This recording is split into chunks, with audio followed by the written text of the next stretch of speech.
Você tá alto pra caramba. Podemos começar, tá, doutora?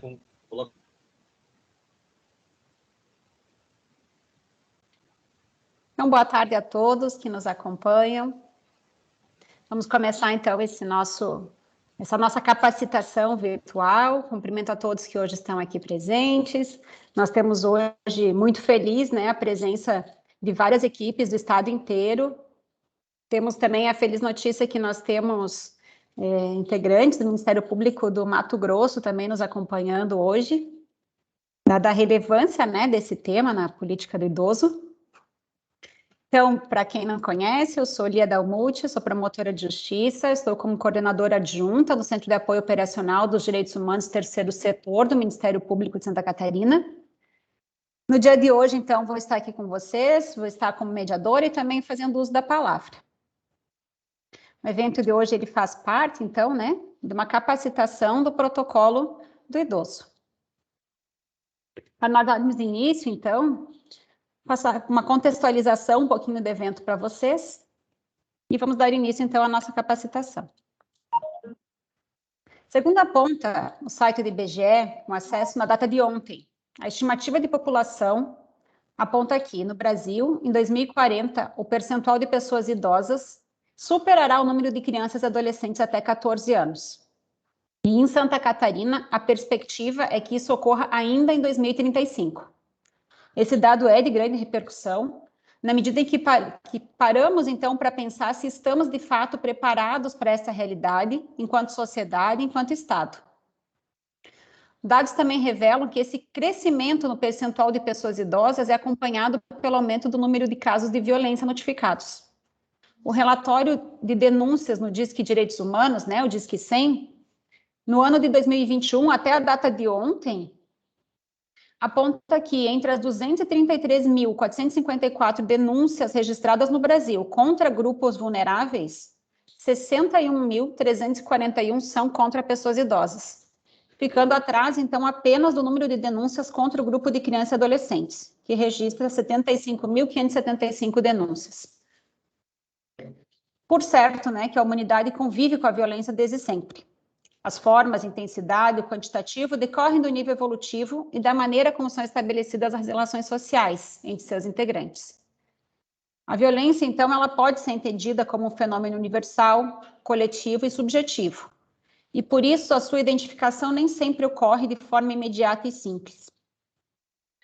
O tema maus tratos, então, contra a pessoa idosa no Brasil, emergiu em meio às discussões sobre saúde pública dos idosos, ainda na década de 90. E a 49ª Assembleia Mundial de Saúde, ocorrida em 96 em Genebra, declarou expressamente que a violência é um dos principais problemas mundiais de saúde pública. Assim, atentos a todas essas situações e suas repercussões, a necessidade de termos um atendimento adequado e um fluxo que permita beneficiar e qualificar o atendimento à pessoa idosa, bem como dados para compor a política da pessoa idosa nos municípios, o protocolo de rede intersetorial de atenção à pessoa idosa em situação de violência no estado de Santa Catarina surge como uma alternativa de modelo prático e teórico para auxiliar nessa política de atendimento à pessoa idosa. E pensando, então, em facilitar e estimular a sua implantação, a capacitação que ocorre hoje faz parte de um projeto de educação permanente na atenção à pessoa idosa em situação de violência do estado de Santa Catarina. Essa capacitação, então, ela tem a ideia de inicialmente sensibilizar os atores na atenção à pessoa idosa, demonstrar em que consiste o protocolo, a rede e o formulário que é proposto. Nesse primeiro módulo hoje, então, nós vamos falar um pouquinho sobre os desafios do envelhecimento e as situações de violência. No segundo módulo, sobre o protocolo PISC, a estratégia de organização de uma rede intersetorial de atenção à pessoa idosa. E no terceiro encontro, então, vamos falar sobre o formulário de proteção à pessoa idosa. Para dar início, eu vou repassar só algumas informações, então, que encaminhadas a respeito dos certificados, tá? Eles serão liberados até 2 dias úteis. E os interessados em receber deverão ter frequência mínima conforme as instruções enviadas por e-mail. Quem desejar enviar perguntas ou comentários, basta realizar no chat. E os questionamentos serão respondidos ao final. Quem desejar participar ou fazer alguma pergunta oralmente é possível, basta fazer sua inscrição no chat e no momento, então, do fim das palestras será oportunizado. E, para tanto, aí o microfone será ligado só naquele momento e depois desliga. Então, hoje nós vamos dar o início à nossa capacitação e já para começarmos, eu vou cumprimentar e dar as boas-vindas às nossas palestrantes de hoje, que vão fazer uso da palavra também, junto comigo, a doutora Juliane Felipe Ferrari, a doutora Luciane Medeiros dos Santos. E eu vou convidar, então, todos já, para nós darmos início e acompanhar, então, a fala da doutora Juliane Felipe Ferrari, médica geriatra, vai falar um pouquinho para nós sobre a pessoa idosa, a independência funcional, a autonomia, a ética do cuidado e o atendimento humanizado. Doutora Juliane, a senhora, por favor, pode fazer uso da palavra. Boa tarde, estão me escutando bem? Primeiramente, gostaria de agradecer ao convite do Ministério Público de Santa Catarina para estar participando, então, dessa capacitação tão importante. E para falar um pouquinho, então, né, como a minha experiência como geriatra, que eu atuo na rede pública da Secretaria Municipal de Saúde de Florianópolis, e atualmente eu também estou como presidente da SBGG de Santa Catarina. Então, também estou aprendendo aí muito aí nessa nova caminhada. Então, eu vou aqui compartilhar, né? Vamos lá.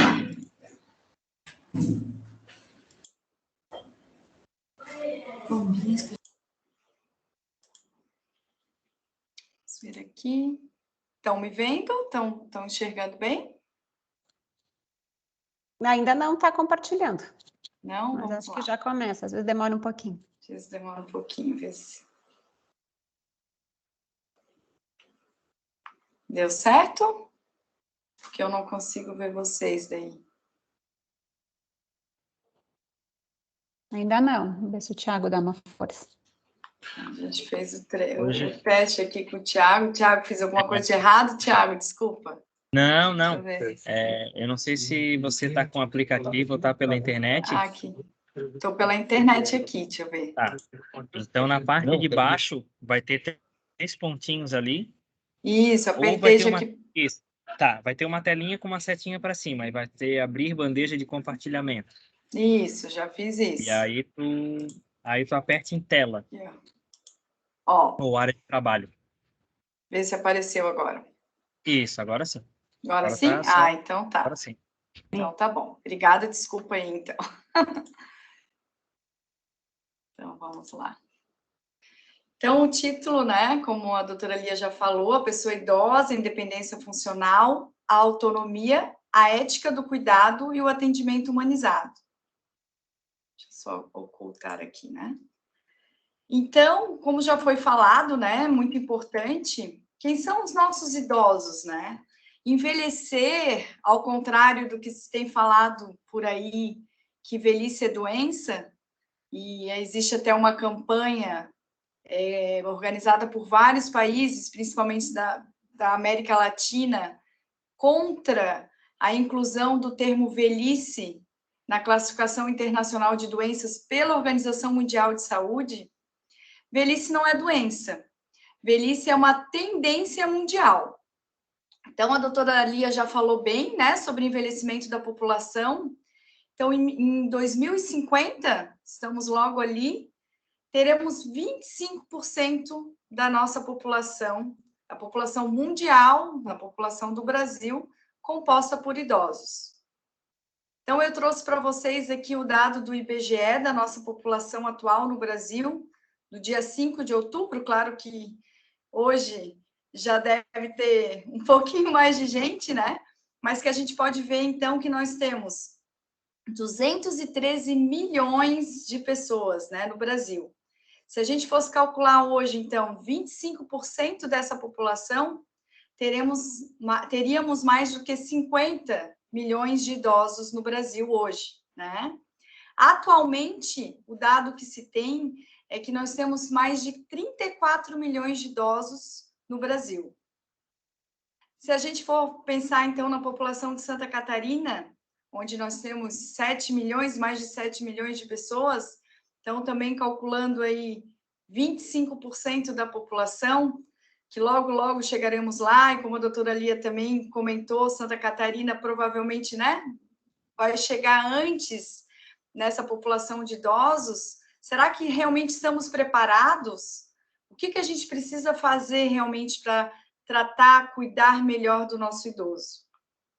Então, lembrando também que a expectativa de vida ao nascer do brasileiro aumentou muito, né, ao longo dos anos, a gente, né, já sabe disso, todas as condições de saúde pública que propiciaram, né, desenvolvimento econômico, que propiciaram esse aumento da expectativa de vida. Então, atualmente no Brasil, nós temos a expectativa de 76,7 anos.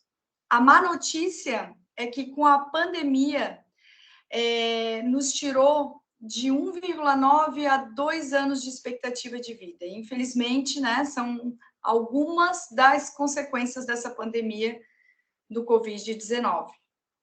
Mas a boa notícia é que o estado de Santa Catarina, que é onde a gente vive, é onde a gente trabalha, tem a maior expectativa... Oi? Doutora, perdão. A doutora tem que botar no modo de apresentação, que não está passando slide. Não está passando? Não. Mas eu botei. E agora? Mas na realidade, assim, a doutora vai descompartilhar para mim, então, e compartilhar novamente somente a área de trabalho, não a janela. Eu acho que é isso que eu vou pegar. Então tá, desculpa. Então eu fecho aqui. Nada, sem problema. Isso. Tá. Termina o compartilhamento e compartilha de novo a área de trabalho. Tá, então vamos lá.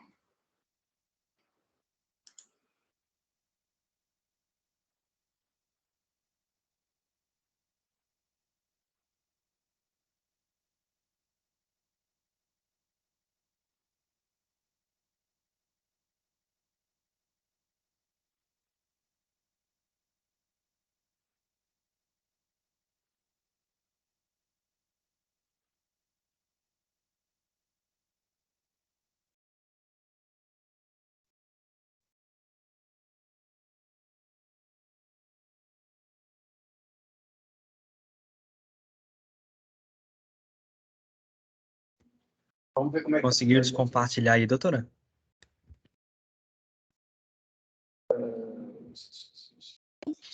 Estou voltando agora aqui. Tá certo.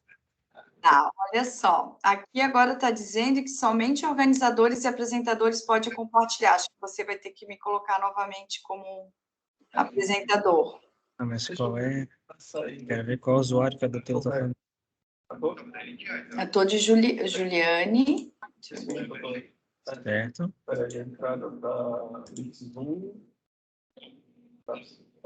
Que agora não tenho mais aquela flechinha aqui, desculpa. Só um minutinho.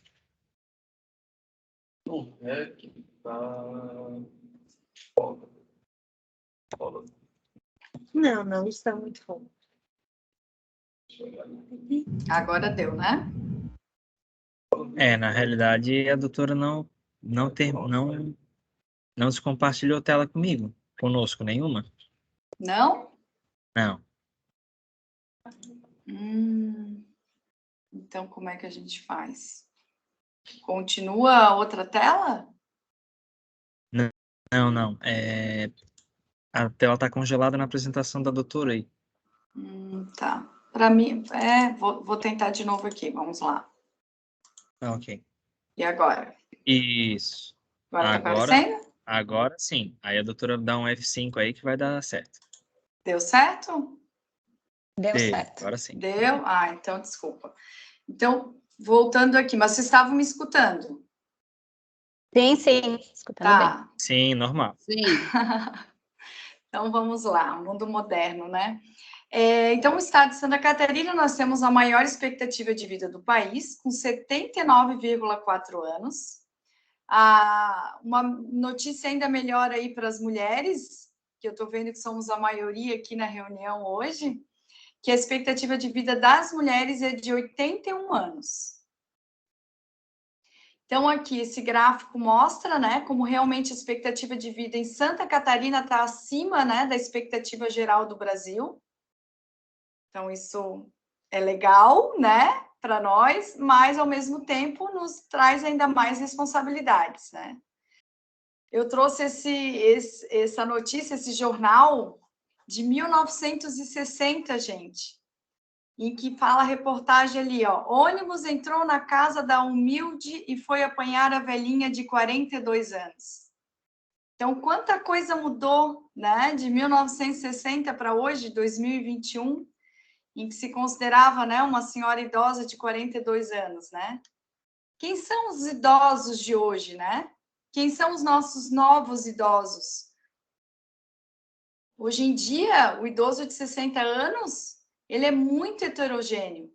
Infelizmente, teremos pessoas dependentes que precisam de cuidados, mas também teremos muitos idosos que ainda vivem a sua vida com autonomia, com independência e na sua plenitude. Então, é importante sempre reforçar o que é o envelhecimento, né? Ele traz em si, claro, o cronos, o tempo de vida, a idade cronológica, mas, ao mesmo tempo... Opa! Não foi aqui o restante aqui. Mas ele também tem a idade biológica, que a idade biológica ela fica difícil de medir, porque ela não depende somente do tempo. Ela depende de situações, questões individuais de cada organismo, de cada indivíduo, que vai envelhecer de uma maneira diferente um do outro. Então, qual é o perfil de saúde das pessoas idosas? Então, teremos pessoas idosas saudáveis, teremos pessoas idosas de risco, pessoas idosas necessitando de cuidados agudos, com condições crônicas, que sabemos que pelo menos 60% dos idosos vão envelhecer com alguma doença crônica, com condições crônicas mais complexas, idosos no fim da vida, idosos com necessidades especiais e idosos com papel de cuidadores, que é o que a gente vê muito, né, no dia a dia, quando a gente lida com casais, com familiares. Então, é o idoso cuidando de idoso. Eu trouxe essa foto para vocês, eu não sei se vocês conhecem essa lenda, eu vou resumir, mas é uma lenda indiana, em que existiam numa pequena cidade 7 sábios cegos, que costumavam discutir sobre a verdade. Eles tanto que discutiam, nem sempre se entendiam, um deles um dia resolveu sair e ir para o alto da montanha. E, de repente, chegou na cidade um comerciante com esse animal, que a gente pode ver que é um elefante. Mas esses sábios eram cegos e eles nunca tinham visto esse animal. Então, quando veio esse animal, eles começaram, cada um foi numa parte do animal, não sabiam do que se tratava.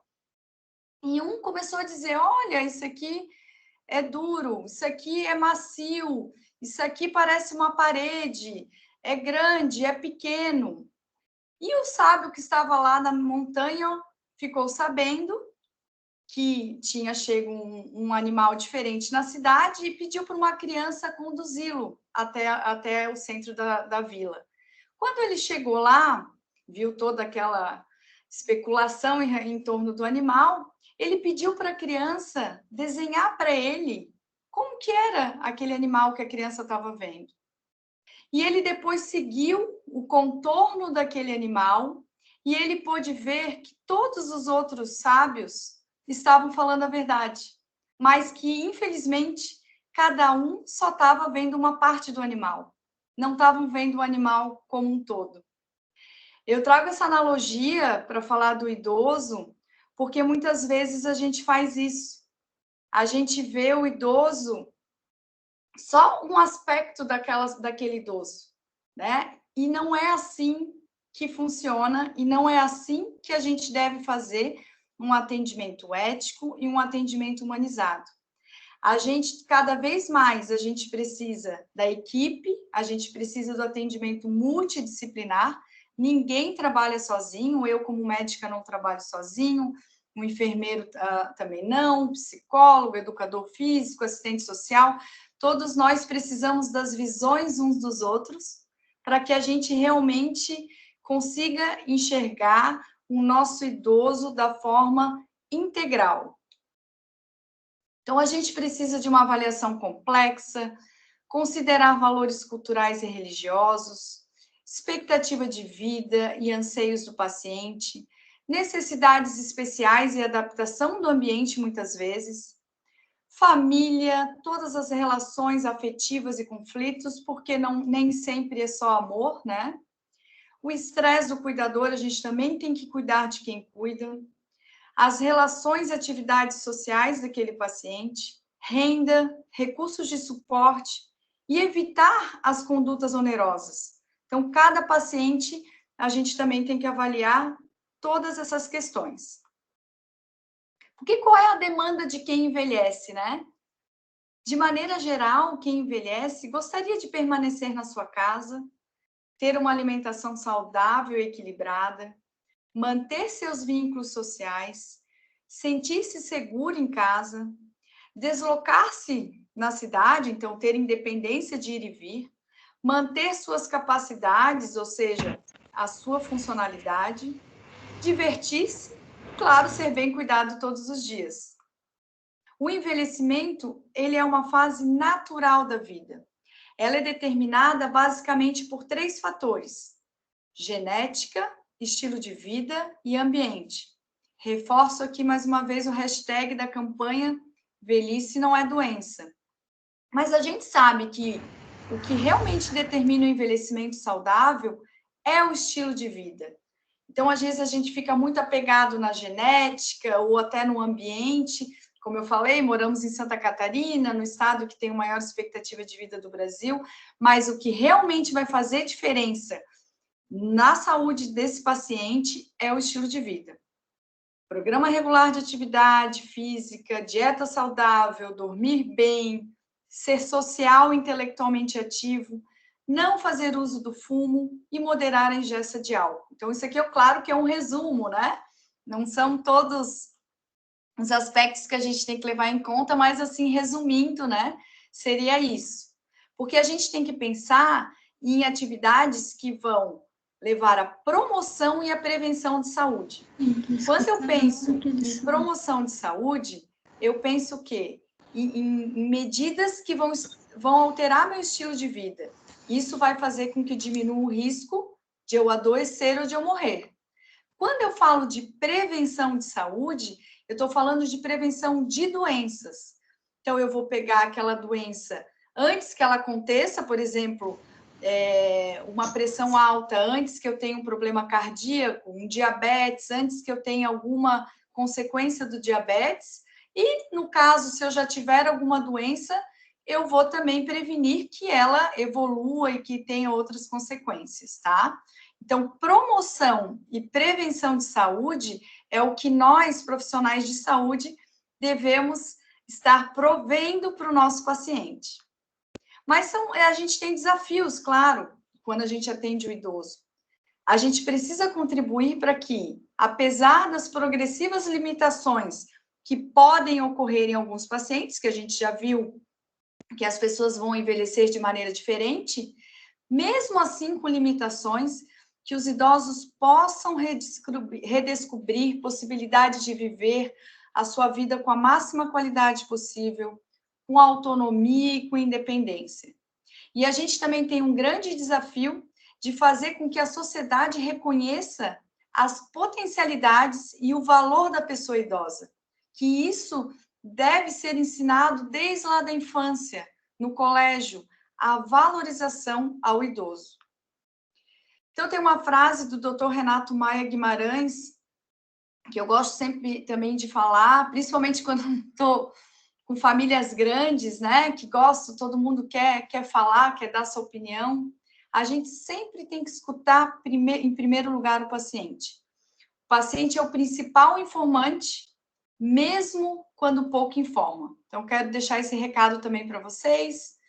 E a gente deve pensar que cuidar de alguém não é fácil, né? É uma função física, psíquica, material e relacional. Nem todas as famílias estão aptas para isso. muitas vezes faltam condições socioeconômicas e suportes sociais, existem doenças incapacitantes, quadros demenciais que ainda tornam mais complexos e difíceis de cuidar de alguém. Então, cuidar de alguém implica muito mais do que garantir casa, comida e roupa lavada. Então, esse cuidado deve ser humanizado, deve ser com respeito. E lembrando aqui, gente, quem são as pessoas que precisam de prioridades nos cuidados, que a gente tem que ver que estão em risco maior de vulnerabilidade. São os idosos acima de 80 anos, aqueles que vivem só, que sofrem de luto ou de depressão, que apresentam algum grau de deficiência cognitiva, né, esquecimento, alguma demência, vítima de quedas, polifarmácia, que usam muitos medicamentos, que visitam frequentemente ao médico, que tem internações recentes, e aqueles que têm doenças crônicas. Lembrando sempre que a gente deve ajudar o idoso a manter a sua capacidade funcional, que é a habilidade do idoso de executar as atividades que permitam cuidar de si próprio e de viver independente do seu meio. O resultado esperado sempre vai ser, o foco vai sempre ser uma melhor qualidade de vida e manter sempre a autonomia desse indivíduo. Então, eu estou terminando, não sei como é que está o meu tempo, se eu já passei, peço desculpas, mas eu quero terminar deixando esse poema da Cora Coralina para vocês, então, que o que vale na vida não é o ponto de partida, e sim a caminhada. Caminhando e semeando, no fim, terás o que colher. Então, acho que a gente está aí, acho que o objetivo também dessa capacitação é mostrar que a gente está junto, né, nessa caminhada, que a gente pode contar também um com os outros, né? E mais uma vez, então, agradecendo e deixando aqui também para vocês o convite para a nossa jornada catarinense de geriatria e gerontologia online no final do mês. Muito obrigada. Deixa eu ver aqui. Doutora Juliane, muito obrigada. Obrigada por ter aceito o nosso convite para participar. Obrigada pela sua fala hoje, por compartilhar conosco toda essa informação. Acho que a senhora tocou numa questão muito importante, que eu só vou pontuar, mas eu vou deixar até um eventual questionamento para o final. Essa questão da vulnerabilidade e capacidade, muitas vezes há uma certa confusão de se entender se é vulnerável ou torna incapaz para algumas ações, e isso às vezes acaba até prejudicando a gente em eventuais atendimentos à pessoa idosa. Então, acho de extrema relevância, eu pontuei aqui, mas eu vou ao final... Podemos falar mais sobre isso no final, né? Perguntas. Muito obrigada, doutora, pela sua participação. Obrigada também, desculpe aí pela tecnologia aqui, que eu não soube fazer aqui, desculpa. Imagina, foi tudo bem, doutora. Para nós darmos continuidade, então, agora eu vou falar um pouquinho com vocês sobre os deveres, então, né, do Estado, da família, da sociedade com a pessoa idosa, e um pouquinho também sobre o papel do cuidador. Quando a gente vai falar um pouquinho, né, sobre envelhecimento, a gente traz os conceitos da Convenção Interamericana sobre a Proteção dos Direitos Humanos dos Idosos. E lá eles trazem o envelhecimento como sendo um processo gradual, que se desenvolve durante o curso de vida e que implica alterações biológicas, fisiológicas, psicossociais e funcionais de várias consequências, as quais se associam com interações dinâmicas e permanentes entre o sujeito e seu meio. Já o envelhecimento ativo e saudável é o processo pelo qual se otimizam as oportunidades de bem-estar físico, mental e social, de participar em atividades sociais, econômicas, culturais, espirituais e cívicas, e de contar com proteção, segurança e atenção, com o objetivo de ampliar a esperança de vida saudável e a qualidade de vida de todos os indivíduos na velhice, e permitir-lhes, assim, seguir contribuindo ativamente para suas famílias, amigos, comunidades e nações. Envelhecer é algo natural, mas o envelhecimento ativo e saudável depende de diversos fatores e atores. Tratando, então, dessa temática, né, dos deveres de cada um e o papel do cuidador, a gente extrai da nossa Constituição Federal dois pontos importantes quando falam da pessoa idosa. O artigo 229, onde traz o dever de amparar, dos filhos amparar os pais na velhice, carência ou enfermidade. E o artigo 230 da nossa Constituição, que ele traz, então, a família, a sociedade e o Estado, com o dever de amparar as pessoas idosas, assegurando sua participação na comunidade, defendendo sua dignidade e bem-estar, e garantindo-lhes o direito à vida. Os programas de amparo aos idosos serão executados preferencialmente em seus lares. Isso nos traz a Constituição. Já no Estatuto do Idoso, novamente ele nos traz. É obrigação da família, da comunidade, da sociedade e do poder público assegurar ao idoso, com absoluta prioridade, a efetivação do direito à vida, à saúde, à alimentação, educação, cultura, ao esporte, ao lazer, ao trabalho, à cidadania, à liberdade, à dignidade, ao respeito e à convivência familiar e comunitária. E o que a gente extrai desses preceitos? Todas essas pessoas são responsabilidades comuns, a gente faz essa reflexão, são responsabilidades solidárias. Essa ordem trazida, então, na legislação e pela Constituição é uma ordem preferencial. Nós podemos pensar aqui numa responsabilidade compartilhada e complementar, então, dessas atribuições. O certo é, todos têm responsabilidade com o envelhecimento. Todos têm responsabilidade com a garantia dos direitos da pessoa idosa. Por certo que, dentro da sua competência, cada um terá suas atribuições, mas só conseguiremos, de fato, garantir qualquer proteção e assegurar qualquer direito se trabalharmos em rede. Essa é uma questão muito importante. Não é à toa, por certo, que a família sempre aparece, tanto na Constituição quanto na legislação, sempre aparece em primeiro lugar. Porque mais que um dever da família, é o direito da pessoa idosa de estar e ser amparada no seu ambiente familiar.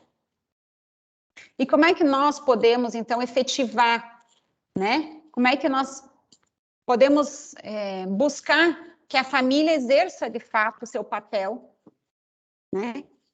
Como? Desde que a sociedade e o Estado também façam o seu. Por isso que eu falo em complementar, né? E a solidariedade existe e também é complementar.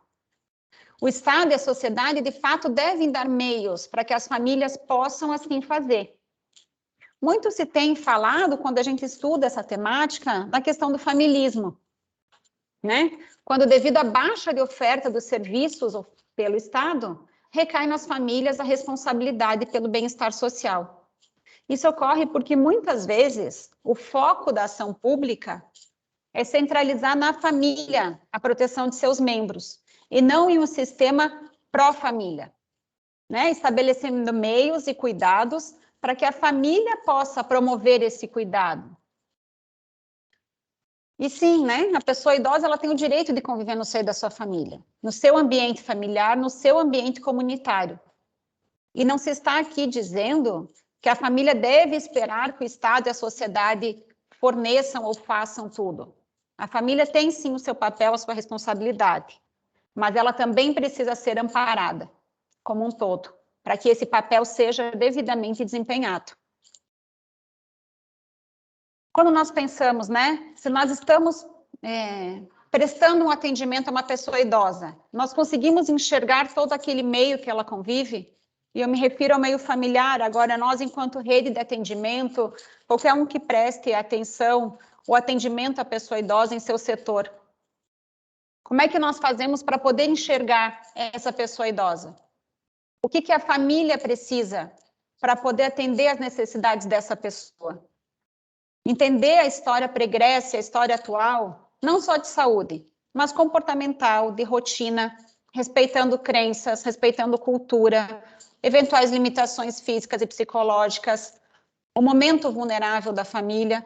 Todos esses são aspectos de suma importância em qualquer rede de atenção à pessoa idosa. Qualquer pessoa que vá prestar um atendimento, que vá, como a doutora Juliane falou, a importância de ouvir a pessoa idosa, entender todo esse contexto.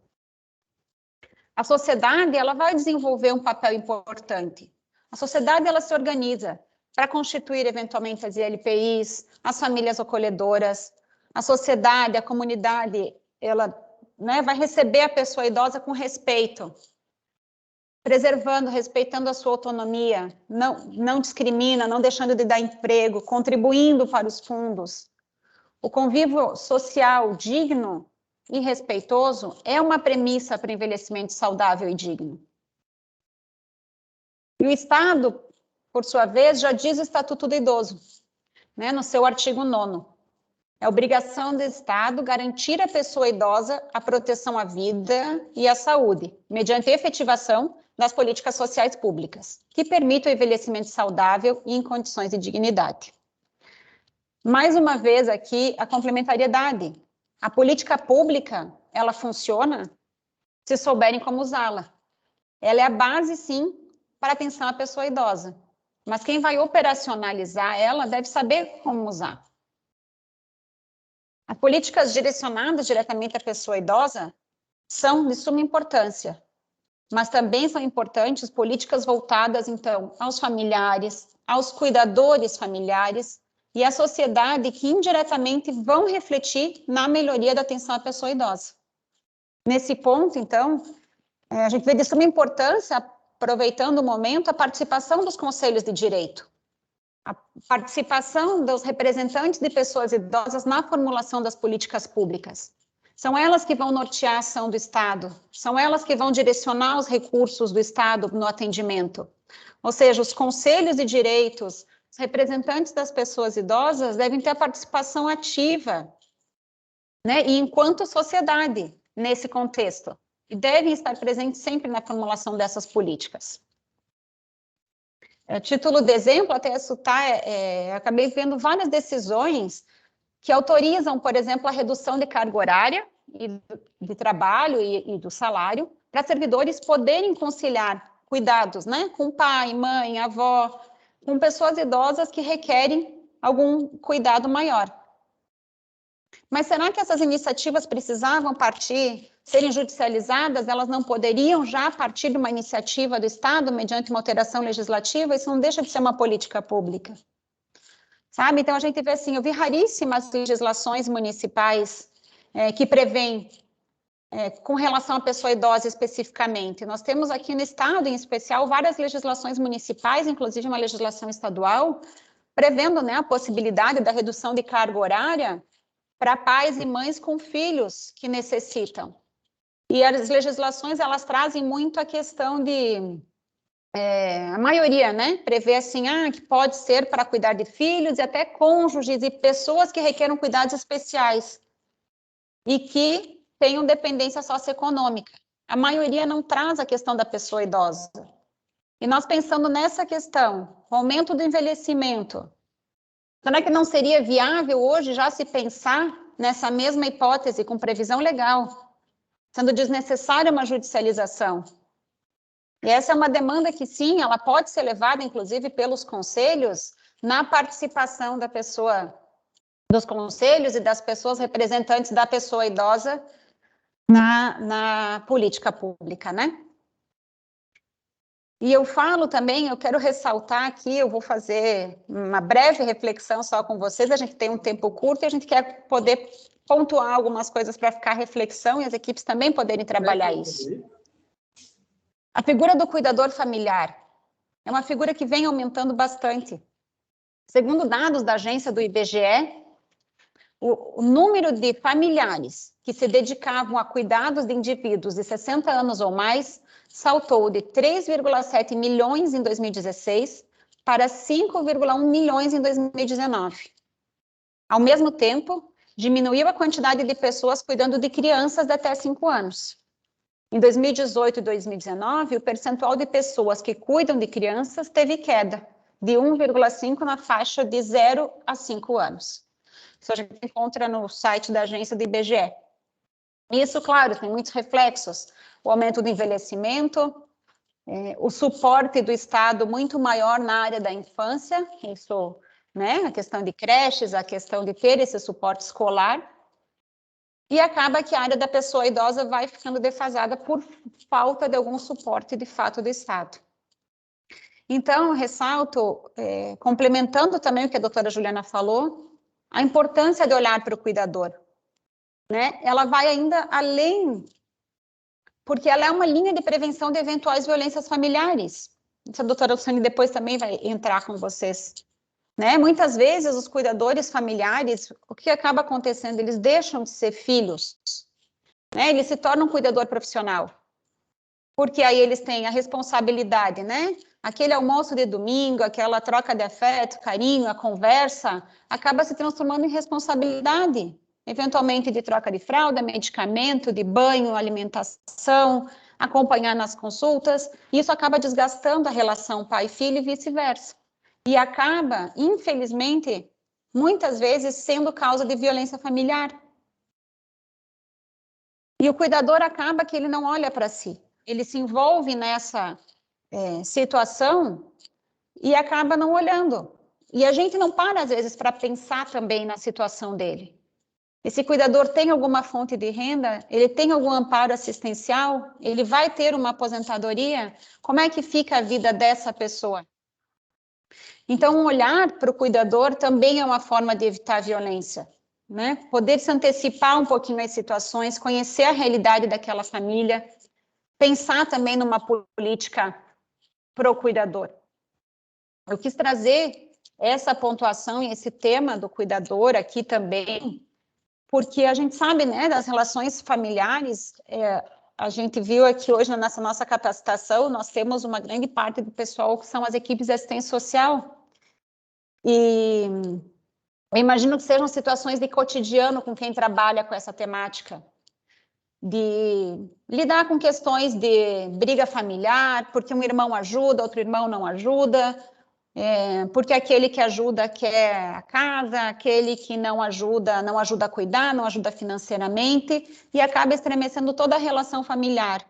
E aí a gente pensa, como é que isso pode contribuir para o bem-estar da pessoa idosa? Como é que pode ajudar a pessoa idosa no seu desenvolvimento, na sua velhice, essa relação familiar? Não tem como. Então, se nós entendemos essa responsabilidade dos cuidados como sendo primordial da família, nós temos também que entender que a sociedade e o Estado têm que se preocupar em dar esse suporte. Então, nesse sentido, nós tratamos sempre, quando a gente fala que é dever de todos, é dever de todos. E nós aqui, então, como familiares, como comunidade, como sociedade e como Estado, nós estamos aqui para aprimorar esse nosso papel e entender que somos todos responsáveis pelo envelhecimento digno, saudável e sem violência. Então, essas são breves reflexões que eu quis trazer para falar um pouquinho, então, né, do papel de cada um, entendermos essa nossa atividade compartilhada e a rede trabalhando. Nós vamos falar no próximo módulo mais sobre a rede, mas é importante nós sempre termos isso em mente. Nós vamos conseguir assegurar esses direitos, nós vamos conseguir prestar um atendimento de mais qualidade para a pessoa idosa, desde que entendamos o papel de cada um e que todos têm essa responsabilidade. Então, essas são algumas reflexões que eu gostaria de deixar hoje feita para nós conversarmos, eventualmente para cada equipe, ou depois debater sobre o tema, que nós ponderamos importante e interessante trazer o debate e essa sensibilização nessa data. Agora, encerrando essa fala, eu agradeço a atenção de vocês.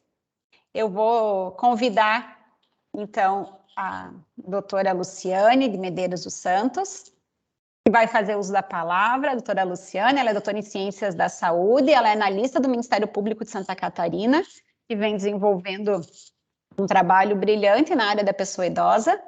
E eu convido a doutora Luciane, então, para fazer uso da palavra e passar um pouquinho para a gente sobre a questão da violência contra a pessoa idosa, tipos de violência e sua identificação, que terá como base, então, o nosso protocolo. Por favor, doutora Luciane. Obrigada, doutora. Boa tarde a todos, boa tarde a todas. agradecendo a participação, né, de quem aqui está nos prestigiando com a sua presença, com as suas reflexões sobre a pessoa idosa e especialmente sobre a violência contra a pessoa idosa. Eu vou começar fazendo a minha autoapresentação, né, para aqui, buscando os protocolos de acessibilidade. Eu sou uma pessoa de pele clara, tenho 52 anos, cabelos castanhos, estou usando óculos, uma camisa branca, no meu fundo também uma parede branca e alguns quadros de família, né, estando em home office. Então, agora vou iniciar o compartilhamento da tela, vou pedir auxílio ao Tiago, torcendo para que eu consiga fazer da melhor forma. Vamos lá. Também já agradeço especialmente o convite da doutora Lia e do doutor Douglas pela oportunidade de estar aqui, né, conversando com todas aqui, e também já dizendo assim, olha, quem me conhece sabe que eu costumo ficar ansiosa ao falar, e vocês vão perceber isso, mas eu também adoro tratar desse tema, e acredito que vocês vão também perceber isso, a minha alegria e o meu contentamento em estar aqui. Mas vamos lá, vamos começar. Tiago, agora eu vou para compartilhamento de... Compartilhamento de conteúdo. Aquela telinha com a flechinha para cima. Tá, compartilhar conteúdo, eu entrei. Aí tem agora tela e janela. Qual que eu faço? Tela. Uhum, tela. Deu certo? Deu certo. Ótimo. Tá, vamos só botar no modo de apresentação e pronto. Vamos lá. Então, aqui, então, vamos falar sobre a violência contra a pessoa idosa, na perspectiva do protocolo PISC. Né? Aí, importante dizer, e já começo falando, dizendo assim, do meu equívoco, ao iniciar, quando comecei a estudar a pessoa idosa, eu imaginava que a pessoa idosa eram outras pessoas, era outro grupo. Eu tinha 20 e poucos anos naquela época.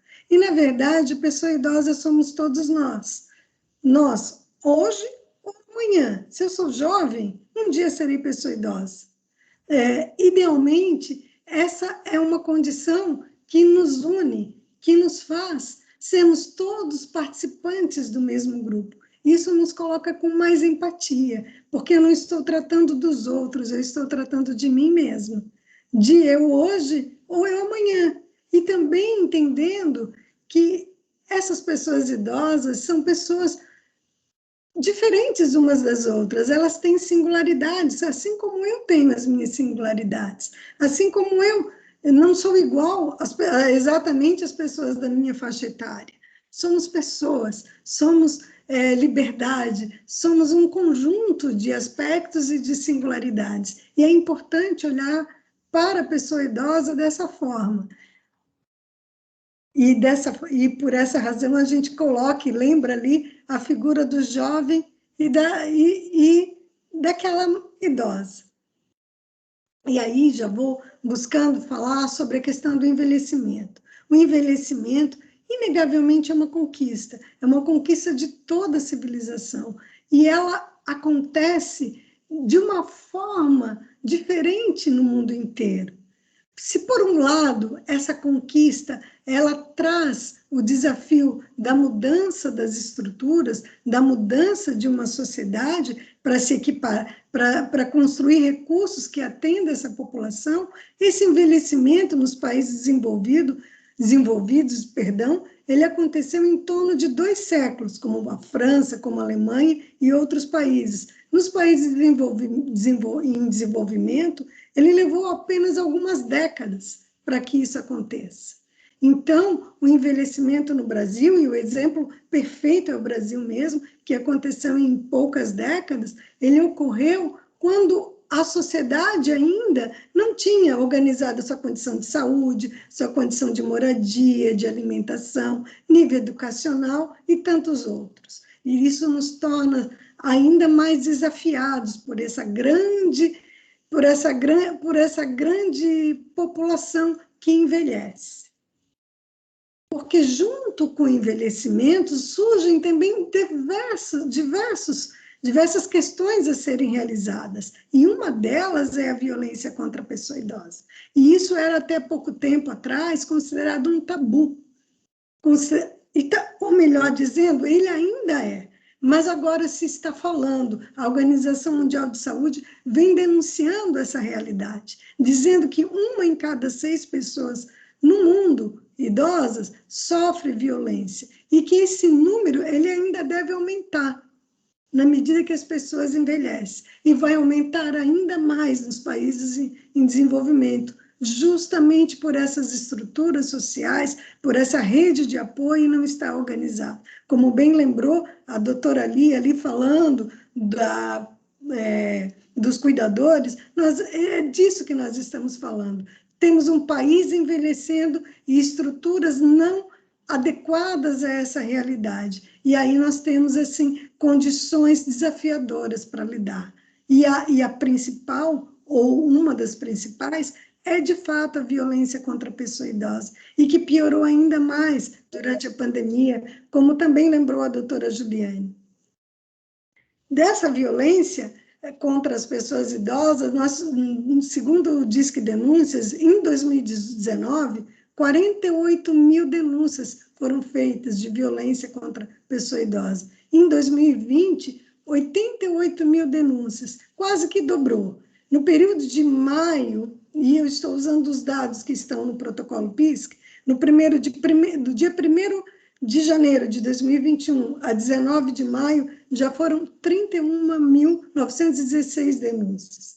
Especialmente em Santa Catarina, nesse mesmo período, foram 1.031 denúncias de violência contra a pessoa idosa. Essa é uma realidade que está posta para ser transformada. Eu estou usando aqui as palavras do doutor Paulo Freire para dizer assim, que a gente não pode se acomodar ou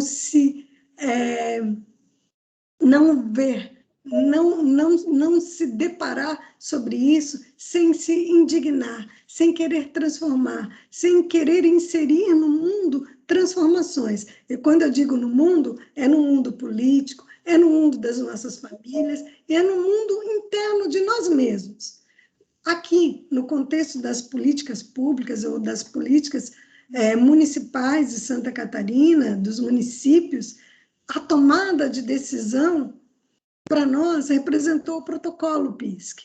É esse esforço, essa vontade e essa organização que, de fato, foi feita de enfrentamento dessa violência contra a pessoa idosa. E aí vocês vão ver, ao ler o protocolo PISC, já fica o meu convite, assim, né, que vocês verão a pessoa idosa sendo tratada como sujeito da sua história, e não como vítima, e não como aquela que está submetida, mas aquela que pode e deve, tanto quanto possível, ou cada vez mais, ser dado espaços de exercício da sua cidadania, exercício da sua autonomia, exercício da sua vontade e do seu desejo. Também, essa pessoa idosa, ela foi vista dentro da perspectiva interseccional. O que é isso?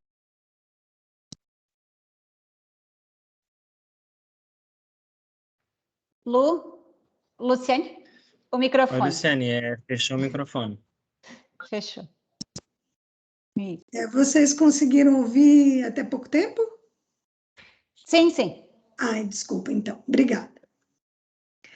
A visão interseccional. A visão interseccional dentro do protocolo PISC quer dizer assim, pessoas idosas não estão sendo reconhecidas apenas pelo seu aspecto de pessoas com 60 anos ou mais. Existem camadas que são cor da pele, a questão do sexo, a questão da escolaridade, enfim, várias outras formas de, ao olhar para essa pessoa idosa, precisam ser contempladas, além dos seus 60 anos ou mais. E essa é a perspectiva que a gente propõe tanto de metodologia de intervenção, quanto de compreensão da pessoa idosa.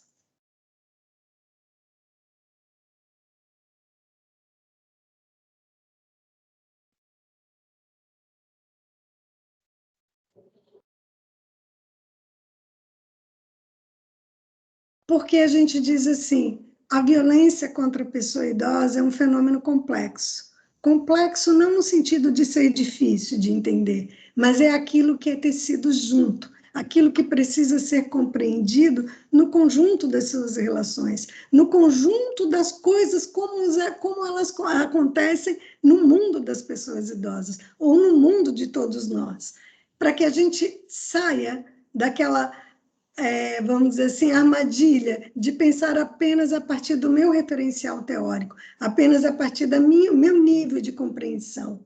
Então, a ideia é uma resposta ampla, é uma resposta transdisciplinar, é uma resposta também interinstitucional. E o protocolo PISC é o exemplo, é de fato a execução de uma política interinstitucional. E, ao mesmo tempo, a gente fala, ele deve ser aplicado considerando os contextos, considerando a realidade de cada município.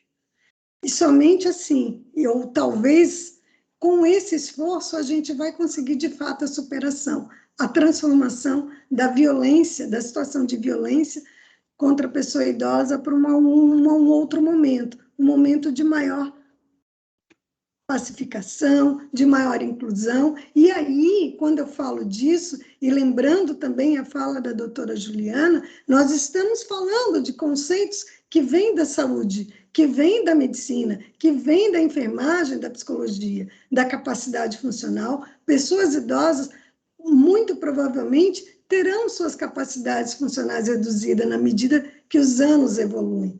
Terão redução na sua condição de independência funcional, mas o fato delas terem essa redução da sua capacidade funcional ou ter menor independência funcional não significa que elas não devam ter autonomia, não devam ser respeitadas na sua condição de fazer escolhas, na sua condição de ser digna ou de ser valorizada como pessoa que escolhe, pessoa livre, pessoa que tem desejos, pessoa que tem uma história a ser vivida e que ela é de um jeito, não igual a todas as pessoas idosas, do seu jeito. É importante que as políticas públicas e cada pessoa, ao se deparar com um esforço, com a vontade de não praticar violência contra essa pessoa idosa, compreenda isso, que a condição de dependência funcional não é em si valorada como ruim, não é em si tão maléfica quanto a minha compreensão de entender que, ao precisar de cuidados, eu já vejo como um aspecto negativo, como um aspecto que merece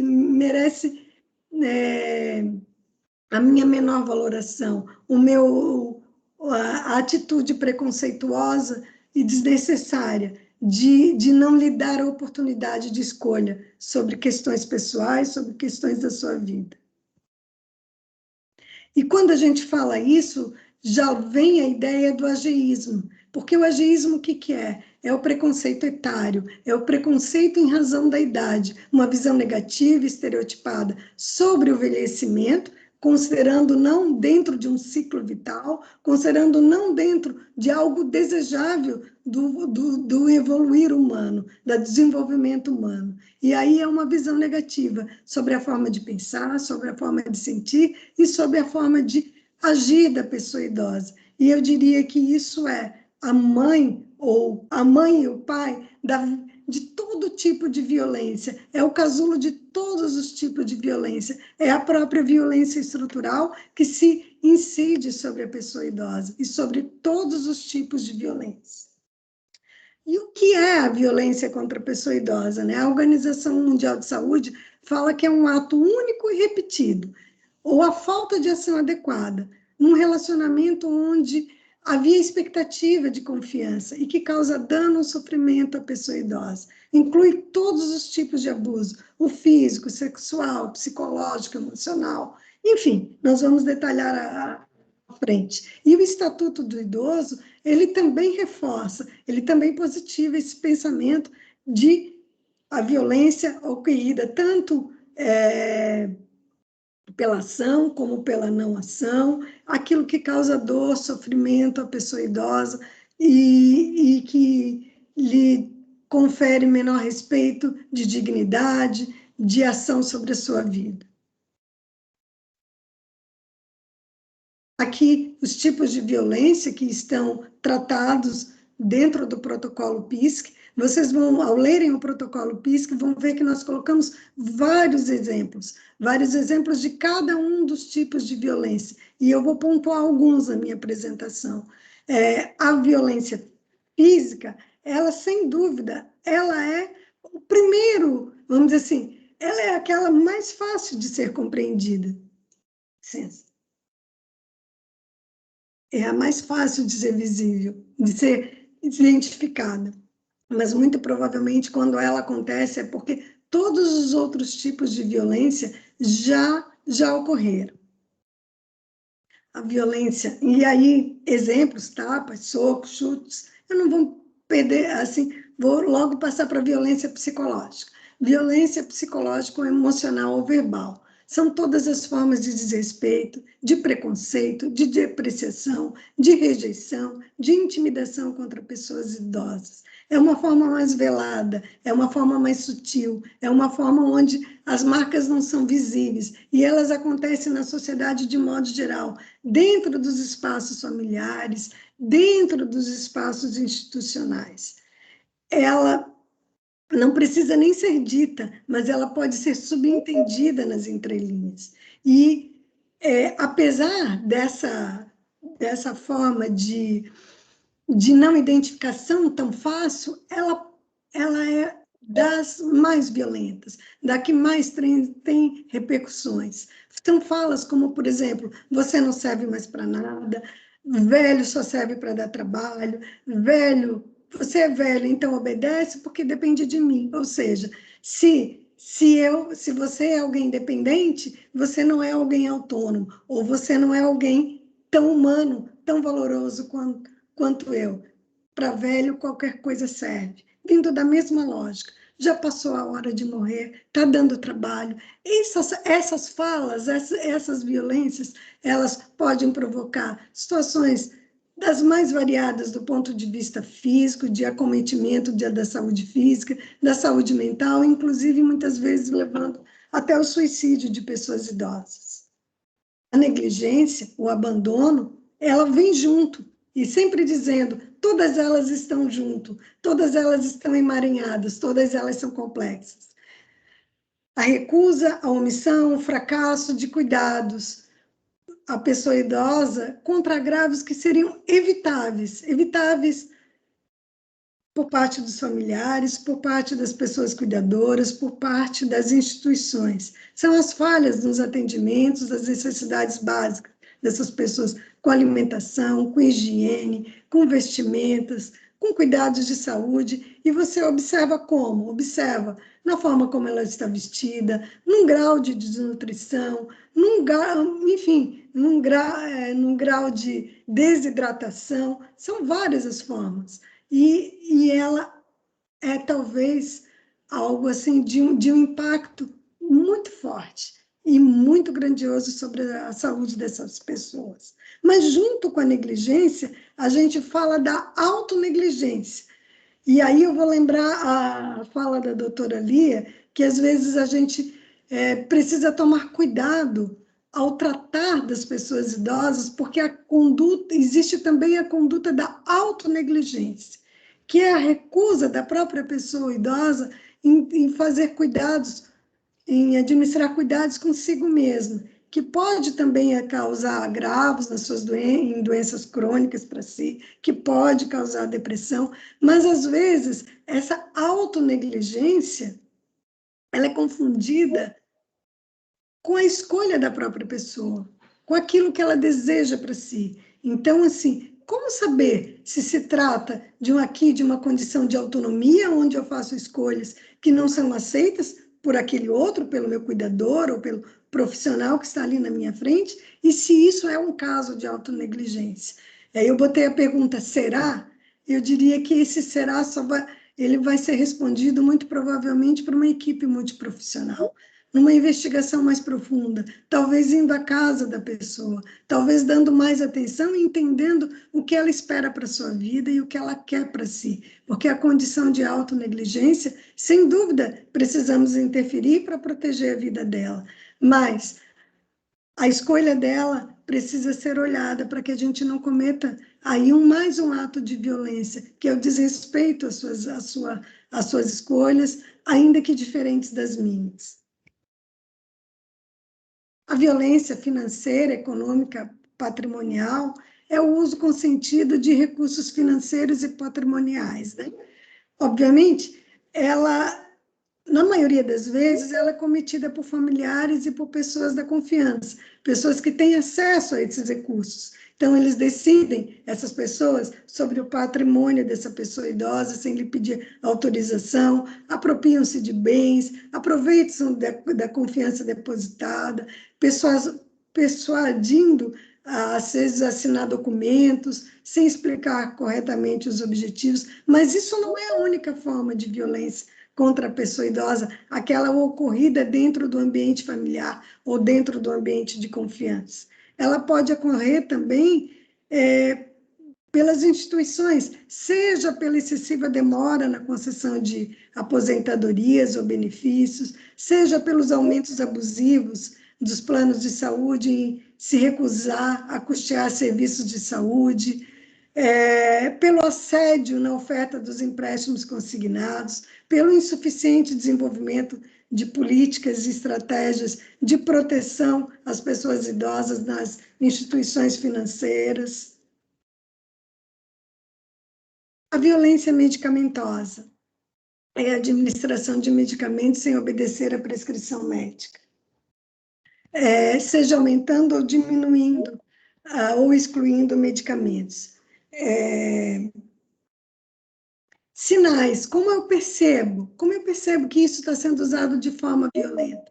Familiar que solicita a renovação recorrente de receitas sem prescrição médica, o excesso de medicações abertas, caso eu tenha oportunidade de ir à casa da pessoa, enfim, são vários os sinais onde é possível identificar esse tipo de violência, muito provavelmente sendo usada para também facilitar outros tipos de violência que estão sendo praticados e abusos contra a pessoa idosa.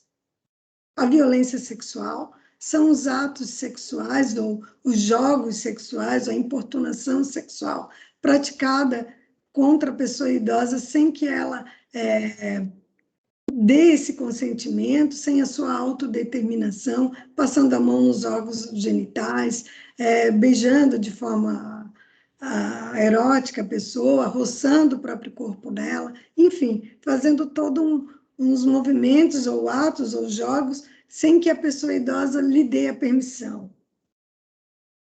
A violência institucional, que é a ausência ou a ineficiência do Estado em promover políticas públicas e programas de proteção à pessoa idosa, a não obediência, o não respeito aos preceitos constitucionais, né, anteriormente referido, ao Estatuto do Idoso também, seja pela ação, seja pela omissão. Sempre lembrando disso. É importante reforçar que quando eu não enxergo a violência contra a pessoa idosa, quando eu não identifico que a violência contra a pessoa idosa ali está, apesar dos dados estarem sendo demonstrados, e a gente sabendo que esses dados são apenas uma ponta de um iceberg, as instituições que deveriam responder pelo cuidado, elas cerceiam direitos. Elas são, ou às vezes ainda são elas mesmas autoras de violência, provocando, então, na família, o que a gente chama de familismo, esse excesso de cobrança da família sobre o cuidado da pessoa idosa, sem o devido amparo por parte das instituições, ou então a invisibilidade social da violência contra a pessoa idosa, ou a sua banalização, entendendo que é algo que não precisa ser olhado, que não precisa ser transformado. Lu, 2 minutos. Tá. A violência institucional, que é a peregrinação por diversos serviços, a inobservância do atendimento preferencial e individualizado nos órgãos públicos e privados, a desconsideração por parte da equipe de saúde das dores relatadas pelas pessoas idosas, isso é coisa de idoso mesmo, a imposição de barreiras arquitetônicas, urbanísticas e tecnológicas, quando a gente sabe, muitas vezes, das limitações ou das dificuldades que essas pessoas têm, o não cumprimento da prioridade na tramitação dos processos e procedimentos, as normas de funcionamento desnecessariamente autoritárias ou excessivamente burocráticas, a violência institucional contra a pessoa idosa nas ILPIs, sabendo que a institucionalização, ela sempre deve ser algo visto como de forma provisória e excepcional. Somente a pessoa idosa irá para uma LPI quando esgotadas as possibilidades de autossustento, de convívio com a família. E, é claro, quando ela assim o desejar, né? Mas, assim, e a principal característica é a condição de vulnerabilidade da pessoa idosa institucionalizada em realizar a denúncia, porque ela convive diariamente, possivelmente, com esse agressor, e ainda depende dele, de cuidados, né, para realizar suas atividades. Exemplos aqui de violência contra a pessoa idosa nas ELPIs, que vocês poderão ver de forma mais detalhada no protocolo PISC, violência institucional no transporte público, a invisibilidade das especificidades da pessoa idosa e o desrespeito aos direitos deles de usar esses equipamentos. Aqui são os degraus incompatíveis, motoristas que param longe do ponto, intolerância ou pressa no embarque e no desembarque, o tratamento discriminatório e humilhante provocado tanto pelos condutores como pelos cobradores e, às vezes, demais usuários. Um exemplo aqui de uma situação de violência contra a pessoa idosa no transporte público. E a violência familiar. Lembrando que aqui, falado em violência familiar, a gente apenas quer caracterizar que ela é cometida por familiares ou membros próximos da família. Mas todas aquelas podem estar dentro desse contexto de violência familiar, e estão na maioria das vezes. Lembrando também que a violência familiar, ela é a de maior complexidade porque o agressor, muitas vezes, pessoa agressora, é meu filho, a pessoa que eu amo, ou é aquele com quem eu eduquei, é o amor da minha vida, é aquele que eu dependo.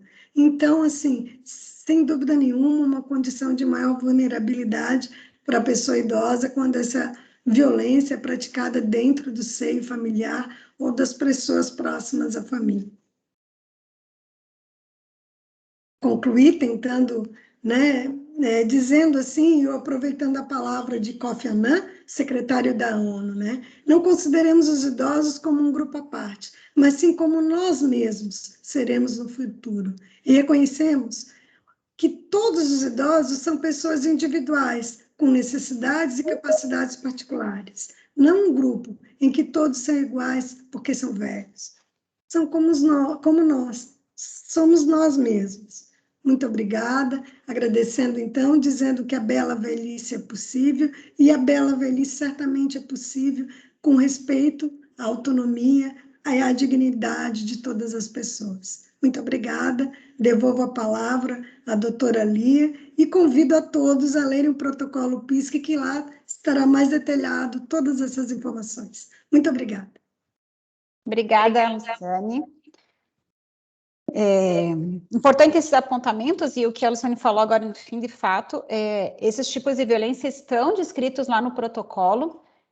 Nós sempre debatemos essa questão e é de suma importância que se conheça de fato, né? A gente sabe que eventualmente existem outros tipos, mas é importante conhecer, porque às vezes até num atendimento, numa escuta da pessoa idosa, a gente acaba identificando algum tipo de violência que às vezes nem a pessoa sabe que está sofrendo. Então é importante que todos os agentes que atendam, que trabalhem com a pessoa idosa, conheçam. e no protocolo eles estão todos especificados. Eu vou passar para as perguntas rapidinhas, que ainda temos 15 minutos. Para a doutora Juliane, então eu vou concentrar, sim. Passar o nome do evento em geriatria, eu acho que a doutora colocou no chat ali, né? Coloquei ali no chat, Tá. A pergunta, então, da Tainá Vandelli.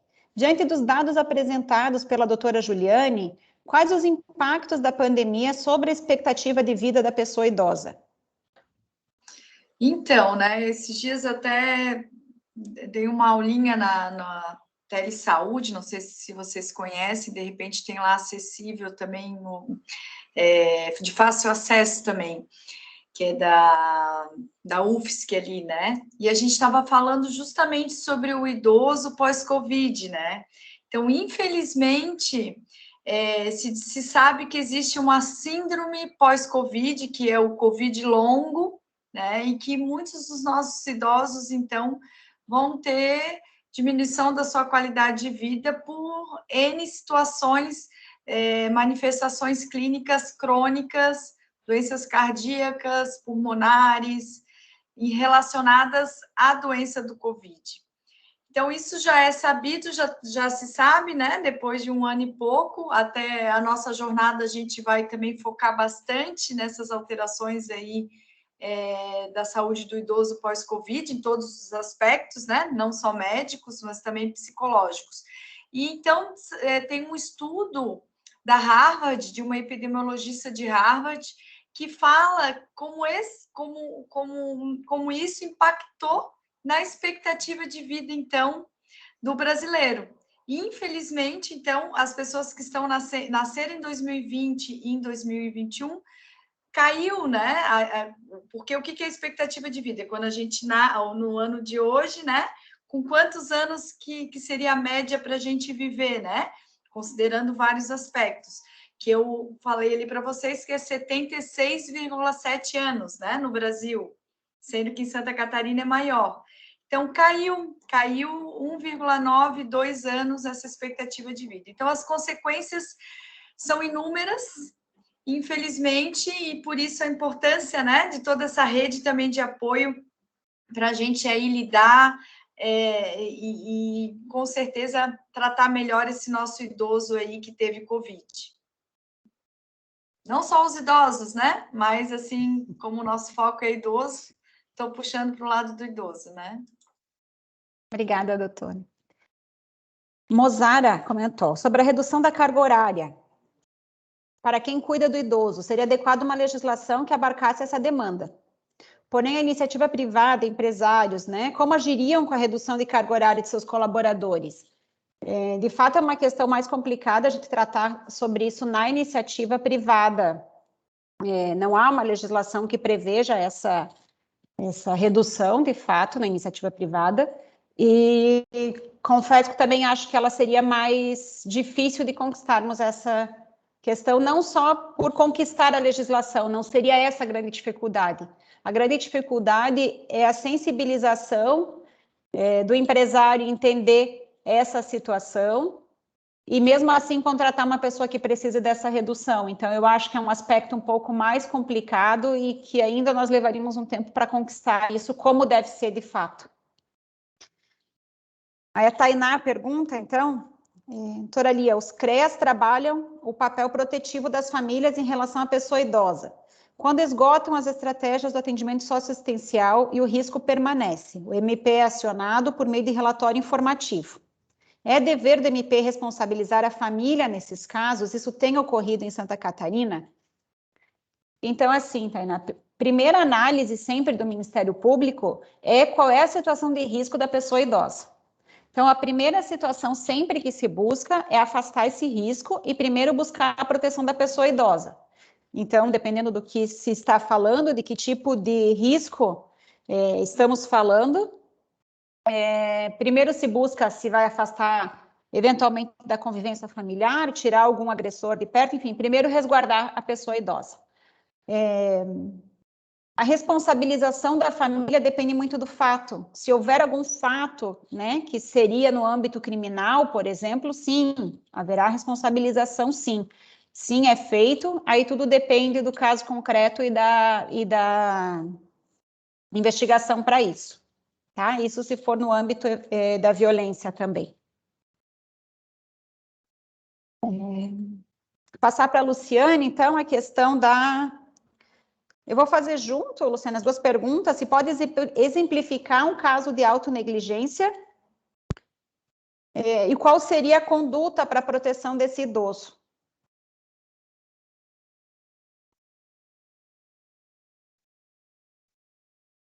No caso de autonegligência, exemplificar. Bom, sempre lembrando que o exemplo é apenas didático, ele não necessariamente vai servir para todos os casos, assim. Nós vivemos uma situação de uma pessoa idosa onde ela entendia, por exemplo, que ela tinha recursos financeiros, porém ela vivia numa casa um pouco mais simples do que os seus recursos. Ao olhar do assistente social, o chuveiro não funcionava, as demandas da casa estavam ineficientes e inadequadas para uma condição de vida confortável. E essa pessoa, teria condições também de pagar alguém, de auxiliar alguém que preparasse seu alimento, que lavasse as suas roupas. E ele decidiu que não gostaria de gastar seu dinheiro, que estava lá na poupança, para fazer essa administração. E nesse caso, apesar de identificado que ele, pessoa idosa, cognitivamente capaz, porém que alimentação precária, vestiária precária, condição precária, ele entendia que não. E aí os profissionais de saúde e até o próprio serviço social, bastante mobilizados. Poxa, senhor, você está vivendo numa situação muito precária. Não é possível. Nós temos uma outra situação de uma pessoa idosa que amava animais, que amava cachorros. E apesar dela entender que aquilo ali estava bom para ela, com vários dejetos dos animais pelo quintal dela, etc. Desde que não estivesse oferecendo risco a outras pessoas. E aquilo, de alguma forma, ela entendia como algo bom, como algo da natureza dela, do desejo dela, a convivência daquela forma, a gente, por mais que fosse ruim, desagradável, insuportável, talvez, para o assistente social, para o profissional que ali chegasse na sua residência e visse aquela condição, eu não teria esse direito de dizer para o outro como ele deveria agir. Eu não teria. Baseado em quê? Baseado no fato de eu ser jovem e aquela pessoa ser idosa, diferente, por exemplo, de uma situação onde uma pessoa idosa não está estabelecendo cuidados consigo mesma, mas você vai investigar, existe talvez uma possibilidade ali de uma depressão latente, de um autocuidado num nível mais profundo, onde até encaminhando para níveis mais profundos, talvez um risco de suicídio, talvez uma medicação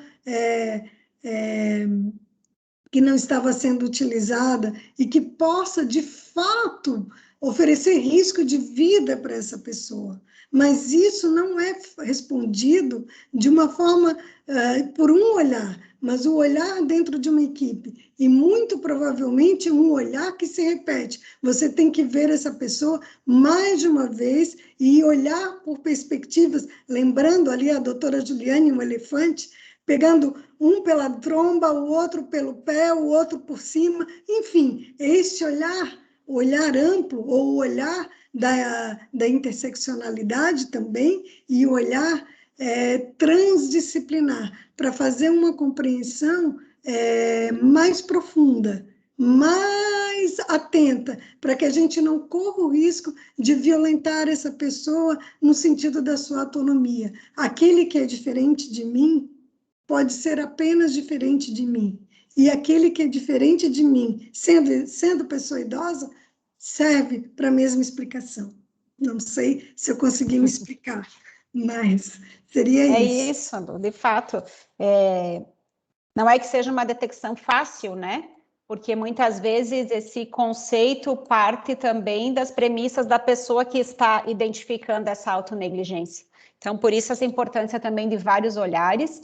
E se a gente fala, a pergunta é a conduta para a proteção, né, desse idoso também, a gente precisa avaliar se esse risco de fato tá ocasionando, essa autonegligência está ocasionando algum risco concreto para a pessoa idosa. Essa é a parte mais importante para a gente saber quando a gente vai agir, até onde a gente vai agir. Porque isso que foi passado até, né, que a Luciane falou, a doutora Juliane falou, sempre lembrando a questão de respeitar as vontades da pessoa idosa, ver se essa autonegligência de fato está comprometendo a saúde, está comprometendo a segurança, está causando um risco. Aí sim nós vamos agir. Se não estiver causando um risco, a gente vai acompanhando e a gente vai respeitando a autonomia dessa pessoa. Isso é bem importante a gente sempre saber. Doutora Luciane, o conceito de maus tratos entrou no protocolo? A outra pergunta. Vamos imaginar aqui, realmente eu preciso fazer o CARPSAT, preciso fazer uma postura. Acho que alguém está com o microfone ligado, pessoas. Doutora Luciane, quiser falar? A questão dos maus tratos, só se entrou ou não no protocolo. Então, se o conceito de maus tratos entrou no protocolo, eu diria que sim, porque se o conceito de maus tratos nós entendemos como violência, se a gente entender maus tratos como violência contra a pessoa idosa, sim, porque os maus tratos, se desencadearem num tipo de violência, seja psicológica, financeira, enfim, todo aquele rol de tipos de violências, ele entrou. Agora, a palavra maus tratos, para nós está subentendida dentro do termo violência contra a pessoa idosa, que é aquele sugerido pela Organização Mundial de Saúde. Seria basicamente isso. Obrigada. Isso, obrigada, Luciane. A último questionamento, só do CREAS de Pissarras, pedindo sobre as experiências de família acolhedora para idosos em Santa Catarina. Ela é uma medida de proteção, vou falar só rapidamente, né? Nós, em alguns municípios, já tem funcionado a família acolhedora. Se houver interesse, a FECAM tem todo o material que foi construído junto com o Ministério Público para a implantação das famílias acolhedoras para a pessoa idosa. Em Santa Catarina, o único impasse que nós temos encontrado, de fato, é porque ele não é um serviço ainda tipificado no SUAS, então não há uma coparticipação do Estado e os municípios têm que acabar arcando com todo o custo. Mas entre uma instituição de acolhimento e uma família acolhedora para a pessoa idosa é muito mais vantajoso, de fato, inclusive financeiramente para o município, e as experiências têm sido positivas. Caso haja interesse também, o pessoal do CREAS pode fazer um contato direto com o Centro de Apoio aqui dos Direitos Humanos, que a gente pode repassar mais informações. Não sei se a doutora Juliane ou a Luciane querem fazer mais alguma consideração, senão nós vamos encerrando, que estamos no nosso horário. Eu gostaria, mais uma vez, agradecer, acho que foi muito construtivo, gostei muito, né, da fala das colegas também, e agradecer mais uma vez o convite, e terão outros dias ainda, né, então aguardamos a participação de todos também. Muito obrigada mais uma vez. Obrigada. Pode falar. Uma palavra, mais uma vez, agradecendo, é claro, a atenção de todos, mas principalmente convidando para que cada um possa ler com atenção o protocolo, identificar ali todos os tipos de violência, perceber se aquilo de fato acontece na sua realidade de trabalho e até diria na sua realidade de vida, às vezes, pessoal, porque o próprio ageísmo, como nós colocamos, ele está impregnado nos nossos poros, nós fomos educados desse jeito, e a gente aprender a ser de outro jeito leva um tempo. É preciso consciência e até, eu diria que humildade, para nos vermos também como pessoas que podem estar em alguma instância de nós agindo de forma violenta.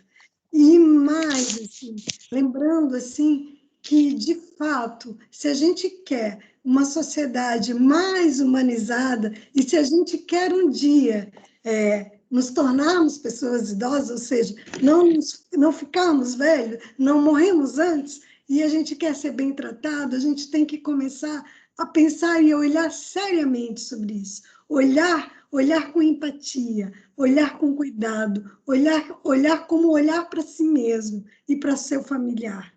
E se a gente fizer isso, se a gente parar para olhar isso, a gente vai entender que é preciso uma transformação, que é preciso uma mudança. E cada município ele está sendo convidado, com o protocolo PISC, a fazer essa mudança, a organizar essa rede, a fazer essa transdisciplinariedade e interinstitucionalidade, que é a ação conjunta de todos, tantos quantos possíveis, para a transformação, para a humanização e para, no final das contas, lá na frente, nos tratar melhor também, nos tratar com dignidade também. É isso, gente. Muito obrigada. Desculpa se me alonguei, mas, mais uma vez, doutora Lia, muito obrigada pelo convite, a senhora, ao doutor Douglas, e ao Ministério Público, logicamente, e a todos aqui presentes. Boa tarde.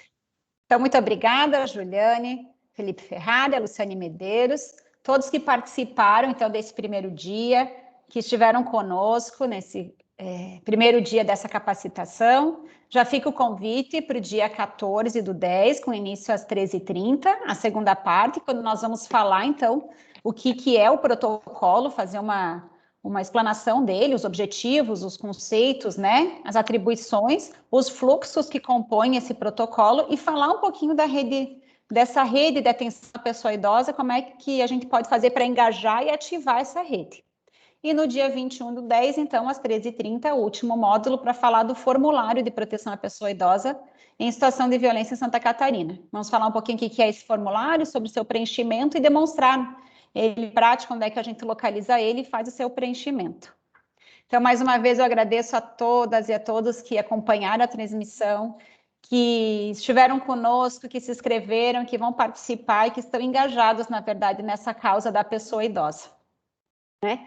Eu peço que vai ser enviado no chat só uma pesquisa assim, para saber o que vocês acharam do evento, se puderem responder, nos ajuda sempre a melhorar para os próximos dias.